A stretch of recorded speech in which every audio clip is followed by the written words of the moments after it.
Namaskar, this is Bob Blackman, MP for Harrow East. India is the largest democracy in the world and the United Kingdom the oldest. Together we reach out together as friends in mutual cooperation and respect.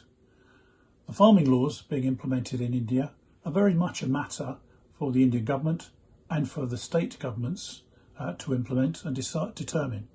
They're not for the United Kingdom to make comment on or indeed try and instruct the people of India as to what they should do.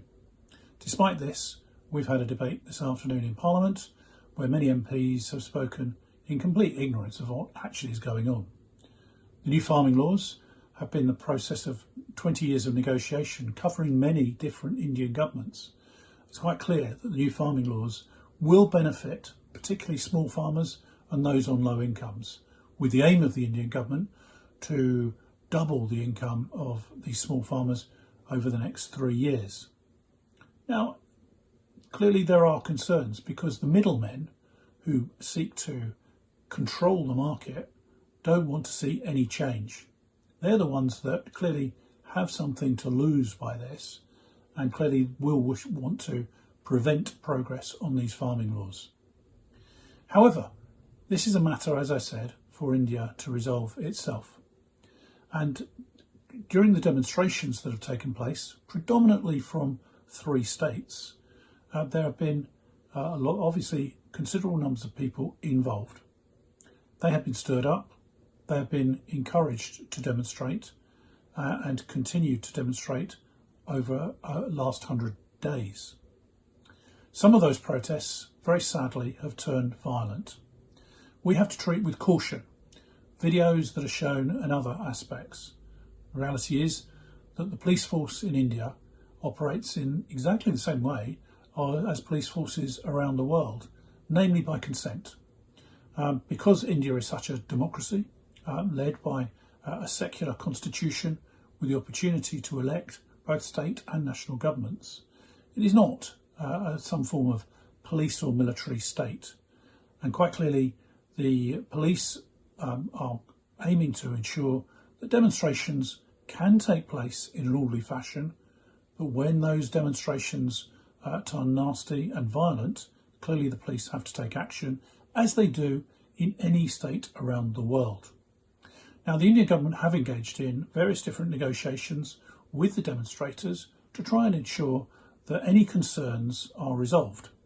That is clearly something that is obvious would need to happen. There are also allegations about communication links being severed and prevented from taking place.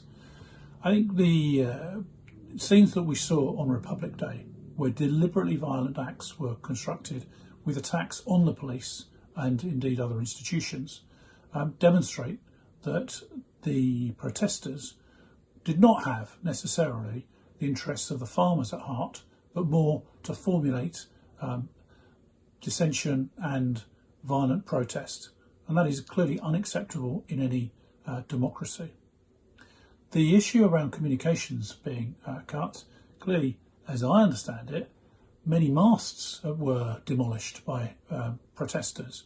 If you remove the masts, don't expect there to be mobile coverage, for example.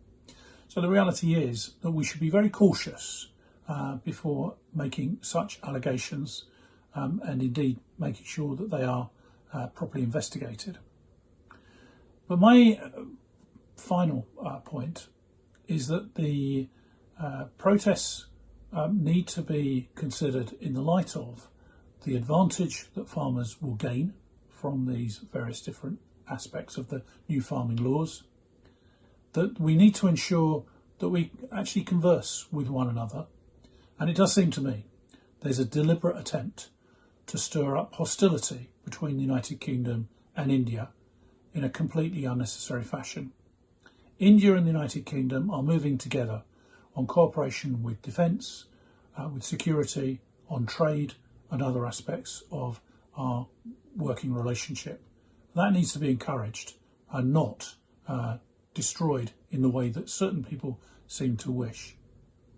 Certainly the decisions on Jammu and Kashmir, for example, on Article 370 and the other amendments to the Constitution are warmly welcomed by the vast majority of people in Jammu and Kashmir, because what they enable the princely state to do is to benefit from the economic revival in India and from the improved security and prevent the position of state-sponsored terrorism from Pakistan.